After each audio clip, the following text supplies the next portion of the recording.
جس زمانے میں میں مدینے میں پڑھتا تھا یونیورسٹی میں ایک ہفتے کے لیے مجھے انڈیا آنا پڑا چھٹی لے کر،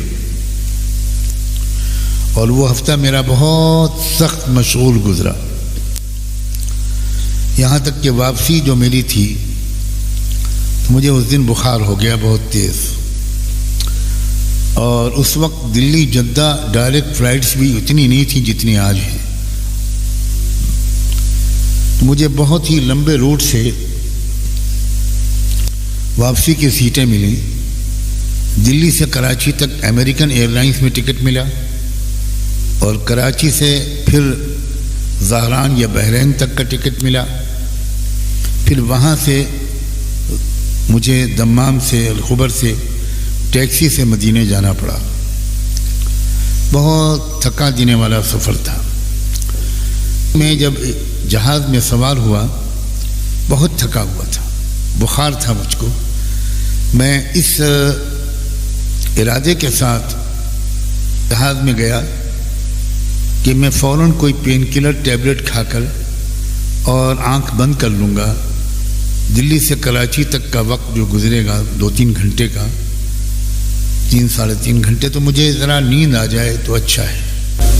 لیکن قدرت کو کچھ اور منظور تھا۔ بالکل سامنے والی سیٹ پر ایئر ہوسٹس کی سیٹ تھی، وہ ایئر ہوسٹس بیٹھی ہوئی تھی، امریکن لڑکی جو جہاز میں سروس کر رہی تھی۔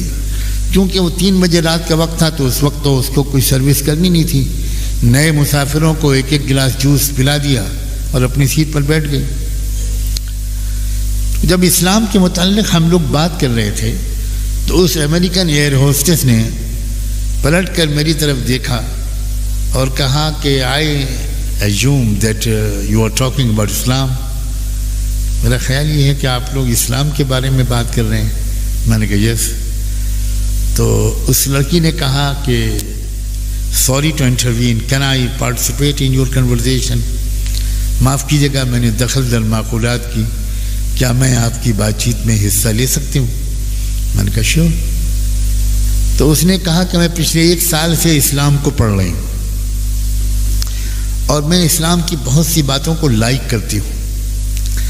ایک چیز میری سمجھ میں نہیں آتی، اور وہ ہے پردہ۔ 50% سے زیادہ پاپولیشن کو you people confined them behind the walls. آپ نے 50% سے زیادہ آبادی کو 4 دیواروں کے اندر بند کر دیا۔ یہ کیسا قانون ہے؟ تو اس لڑکی نے پردے پر اعتراض کیا، لیکن اعتراض کے لیے نہیں تھا، سمجھنے کے لیے تھا۔ بہت فرق ہوتا ہے اعتراض برائے اعتراض اور اعتراض کچھ جاننے کے شوق میں۔ ہمیں ہمارے بزرگوں نے ایک بات سکھائی ہے، اور یہاں ہمارے بہت سینئر اسکالرز ریسرچ کرنے والے بیٹھے ہیں۔ عزیزو، یہ گرہ سے باندھ لینا۔ میرے والد صاحب نے یہ بات مجھے بہت دفعہ سکھائی کہ جب بھی تم سے کوئی سوال کرے، سوال سنتے بھی رہو اور اسی وقت اپنے اللہ سے دل میں دعا کرتے رہو کہ اللہ، اگر اس سوال کا جواب دینے میں خیر ہے تو جواب دل میں ڈال دیجئے، خاموش رہنے میں خیر ہے تو خاموش رہنے کا داعیہ دل میں ڈال دیجئے، اور اللہ اس وقت مضمون جو دل میں ڈالے اسی کے مطابق جواب دینے کی عادت رکھنا۔ میں سچ کہتا ہوں، ایسا نسخہ ہے یہ۔ اس دن میرے ذہن میں ایسا جواب آیا جو میں نے اس سے پہلے کبھی نہیں سوچا تھا۔ میں نے کہا کہ بہن، میں تو اس وقت بالکل ینگ اسٹوڈنٹ تھا، میں بیٹی تو کہہ نہیں سکتا تھا اس کو۔ میں نے کہا بہن، اسٹیٹ ہے ٹیکسس کا کیپٹل ہے ہیوسٹن۔ 1972 میں وہاں ایک بہت عجیب انسیڈنٹ ہوا تھا، اور ایک لیٹیگیشن یعنی ایک مقدمہ چلا تھا عدالت میں، اور وہ یہ تھا، مختصراً میں آپ کو سناتا ہوں کہ ایک نوجوان اپنی گاڑی میں ایک بریف کیس لے کے نکلا رات کے 12 بجے کے بعد۔ سناٹا تھا بالکل سڑک پر۔ ایک راؤنڈ اباؤٹ یعنی ایک چوراہے پر جا کر اس نے اپنی گاڑی روکی اور بریف کیس کھول کر بیچ چوراہے پر رکھ دیا، جو چبوترا ہوتا ہے راؤنڈ اباؤٹ کا ٹریفک، اس پر رکھ دیا۔ اس بریف کیس میں تقریباً $2 لاکھ کے زیورات، ڈائمنڈس، یہ سب رکھے ہوئے تھے۔ $2 لاکھ، وہ بھی اس زمانے کے۔ اور رکھ کر قریب گاڑی، اس کا گھر تھا، پارکنگ میں اس نے گاڑی کھڑی کی، اوپر گیا، اپنے اپارٹمنٹ میں جا کر اس نے بالکنی سے جھانکنا شروع کیا کہ دیکھیں میرے بریف کیس کے ساتھ اب کیا ہوتا ہے۔ تو ایک دوسری گاڑی آئی، وہ گاڑی تھوڑی سلو ہوئی، رکی۔ اس گاڑی میں جو اب بیٹھا ڈرائیو کر رہا تھا، اس نے غور سے دیکھا، اس نے دیکھا کہ یہ تو مائی گڈنس، لاکھوں ڈالر کا مال اس میں رکھا ہے۔ تو دائیں بائیں اس نے دیکھا کہ کوئی دیکھ تو نہیں رہا ہے۔ جب دیکھا کہ سناٹا ہے تو اپنی گاڑی سے اترا، جلدی سے اس نے بریف کیس اٹھایا، اپنی گاڑی میں رکھا اور تیزی کے ساتھ وہاں سے بھاگا۔ بالکنی سے کھڑے ہوئے اس نے گاڑی کا نمبر نوٹ کیا، پولیس کو انفارم کیا، اور پولیس نے اگلے ہی چوراہے پر اس کو رنگے ہاتھوں پکڑ لیا۔ وہ گرفتار ہو گیا، بریف کیس پولیس نے اپنی کسٹڈی میں لے لیا، پھر کیس چلا۔ اب ایئر ہوسٹس میری بات کو غور سے سن رہی ہے، میں اس کو جواب دے رہا ہوں اس کے سوال کا جو پردے پر اس نے اعتراض کیا تھا، اور وہ حیران ہے کہ میرے سوال کا اس جواب سے کیا تعلق ہے، ابھی تک اس کی سمجھ میں نہیں آ رہا، بٹ پیشنٹلی وہ سنتی رہی۔ پھر میں نے کہا کہ کیس گیا آپ کی عدالتوں میں، تو عدالت کا جو آخری فیصلہ آیا وہ یہ آیا، یہ بات غور سے سننے کی ہے کہ اصل جو کرمنل ہے، جس نے پنشیبل کرائم کیا ہے، وہ شخص نہیں ہے جس نے بریف کیس چرایا، بلکہ وہ شخص ہے جس نے بریف کیس کو کھول کر چوراہے پر رکھا۔ اس کو تو جیل بھیج دو، حکم ہوا کہ اس کو جیل کی سزا دی جائے ود مینٹل ٹریٹمنٹ، اس کا دماغی علاج بھی کرایا جائے، اس لیے کہ یقینی طور پر وہ some thing is wrong with his mental condition, وہ کچھ نہ کچھ پاگل ہے، ورنہ چوراہے پر اپنے بریف کیس کو اتنی بڑی مالیت کے ساتھ کھول کر رکھنے کا مطلب کیا ہے؟ اور جس شخص نے اٹھایا ہے، اب ملکیت تو اسی کی ہے وہ، لیکن گورنمنٹ یا کورٹ جو ہے وہ آرڈر نہیں کرتی، ریکمینڈ کرتی ہے، ان الفاظ پر غور کیجیے گا، ریکمینڈ کرتی ہے کہ یہ شخص جو ہے اس میں سے 50% اس کے پچھلے اصل مالک کو واپس کر دے، اور اس میں سے 20% اپنے پاس رکھے، اور اس میں سے جو 30% ہے وہ چیریٹیبل آرگنائزیشنز کو ڈونیٹ کر دے۔ تو میں پوری کہانی سنا چکا، تو میں نے اس سے لڑکی سے کہا کہ ڈیڈ یو گریس، تمہارے سوال کا جواب ملا؟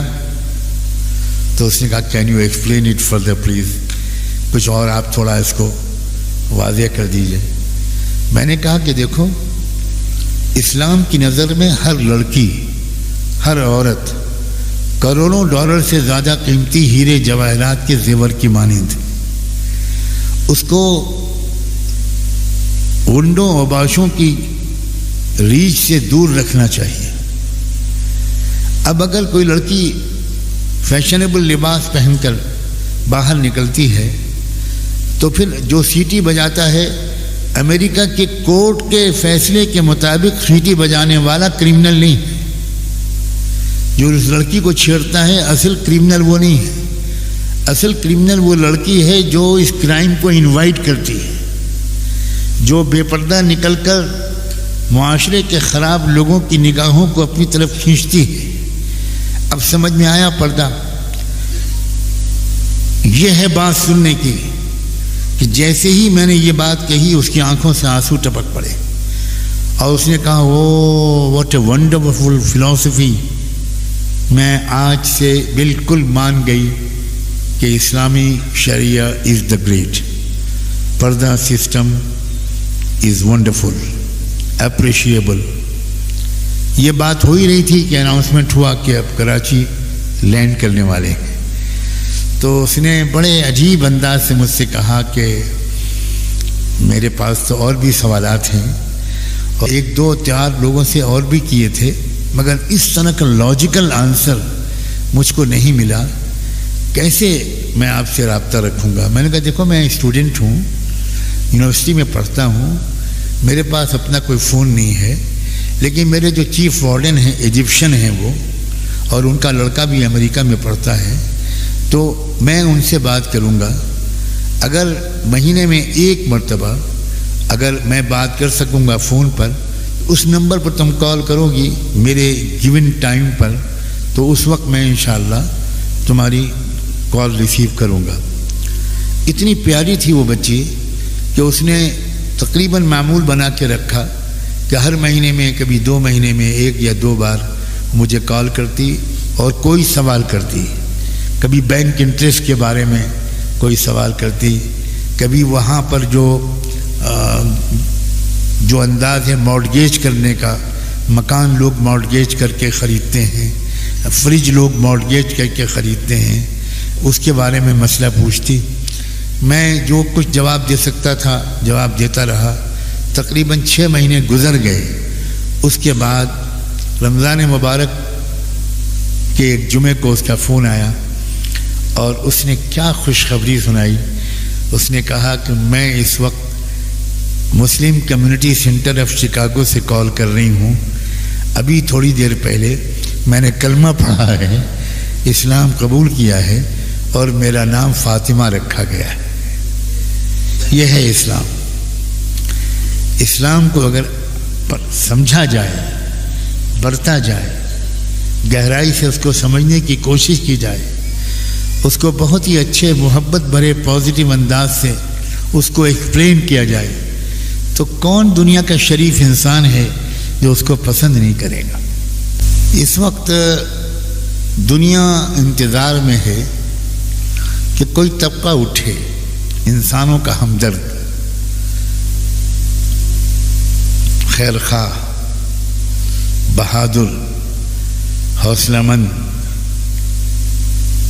بے باک، حق گو، سچائی کی گواہی دینے والا، ظالم حکمراں کی آنکھوں میں آنکھیں ڈال کر بات کرنے والا، ملکوں کو اور ہمارے ملک کو جس راستے پر لے جایا جا رہا ہے اس راستے کو بدلنے کی کوشش کرنے والا. یہ لوگ، یہ صلاحیت پڑھے لکھے لوگوں ہی میں زیادہ ہوگی، لیکن مشکل یہ ہے کہ پڑھے لکھے لوگ وہ اپنی ذمہ داری محسوس کر رہے ہوں، ایسا عام طور پر دکھائی نہیں دیتا. میں آپ سے یہ گزارش کرتا ہوں کہ آپ سنجیدگی کے ساتھ غور کریں. کیا ہم اور آپ اپنے فرائض اور ذمہ داریوں کو ادا کر رہے ہیں؟ دنیا ایک آلٹرنیٹ تلاش کر رہی ہے. یا آپ پڑھے لکھے لوگ ہیں میرے گمان یا خبر کے مطابق، آپ کو شاید اتنا اندازہ نہ ہو جتنا میرے جیسے ایک طالب علم کو ہے. ہر کچھ عرصے کے بعد دنیا کوئی نئی کروٹ لینا چاہتی ہے. وہ دور بہت کروشل ہوتا ہے جس میں دنیا کوئی کروٹ لینا چاہے. اگر صحیح کروٹ لے لی اس نے تو 100-200 سال 300 سال بہت اطمینان و سکون سے گزر جاتے، بہت امن و انصاف کے گزر جاتے. اور خدا نخواستہ اگر اس نے غلط کروٹ لے لی تو پھر کئی 100 سال تک کمزور انسان ظلم کی چکی میں پھنسنے لگتے. کاش کہ آپ لوگ بھی عالمی حالات سے واقف ہوتے. میں تو بدنامی کے حد تک عالمی حالات سے واقف رہنے کی کوشش کرتا ہوں. امریکہ کے عوام تبدیلی چاہ رہے ہیں، لیٹن امریکہ کے عوام تبدیلی چاہ رہے ہیں، ساؤتھ امریکہ کے عوام تبدیلی چاہ رہے ہیں، وہ چلی ہو، ایل سیلواڈور ہو، پاناما ہو، ان ملکوں کے اندر جو بے چینی ہے، یا وینزویلا ہو، ان ملکوں میں، پھر امریکہ میں، امریکہ کے بڑے بڑے شہر نیو یارک ہو، واشنگٹن ہو، ہیوسٹن ہو، ٹیکسس ہو، کیا ہو رہا ہے ان ملکوں میں؟ ان ملکوں کے عوام کتنے غیر مطمئن ہیں اس ویسٹرن کلچر سے جس کو انہوں نے اپنایا تھا ترقی کی علامت سمجھ کر۔ خودکشیاں اللہ کی پناہ، دنیا میں سب سے زیادہ خودکشی امریکہ میں ہوتی ہے، دنیا میں سب سے زیادہ دماغی مریض، مینٹلی ریٹارڈڈ لوگ، پاگل لوگ امریکہ میں۔ ایک قصہ یاد آیا، ایک ڈاکٹر صاحب ہیں ہمارے بڑے پیارے دوست، امریکہ ہی میں ہیں، وہ بڑے ڈاکٹر ہیں، ان کا بڑا اسپتال ہے۔ وہ امریکہ کے ایک ایئرپورٹ پر کھڑے ہوئے وضو کر رہے تھے، وہاں کے واش روم ایریا میں۔ انہوں نے وضو کرتے کرتے سنت کے مطابق اپنی گردن کا مسح کیا، کانوں کا مسح کیا اور گردن کا مسح کیا۔ ان کے بغل میں ایک اور انگریز شخص امریکن، وہ وضو ہاتھ منہ دھو رہا تھا واش بیسن پہ۔ تو اس نے گردن پر ہاتھ پھیرتے ہوئے دیکھ کر یہ کہا کہ can I talk to you, جب میں آپ سے تھوڑی سی بات کر سکتا ہوں؟ تو ڈاکٹر صاحب نے کہا وائی ناٹ، شور، بات کیجیے، کیا بات ہے؟ انہوں نے کہا کہ آپ کس ملک کے رہنے والے ہیں؟ ان کا میں فلاں ملک کے رہنے والا ہوں۔ ایک مسلم ملک کا نام لیا انہوں نے۔ پوچھا کہ آپ کے ملک میں پاگل خانے کتنے ہیں؟ تو وہ صاحب تھوڑے گھبرائے، یہ بھی کوئی سوال ہے؟ اسٹریٹ اوے سیدھے سیدھے پوچھ رہے ہیں کہ آپ کے ملک میں پاگل خانے کتنے ہیں؟ تو یہ سامنے والا کہیں اسی برادری کا تو نہیں ہے؟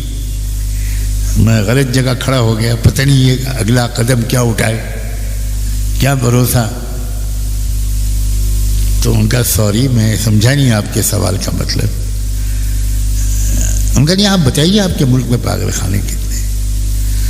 انہوں نے کہا کہ میرے پورے ملک میں زیادہ سے زیادہ 5-6 پاگل خانے ہیں، پورے ملک میں۔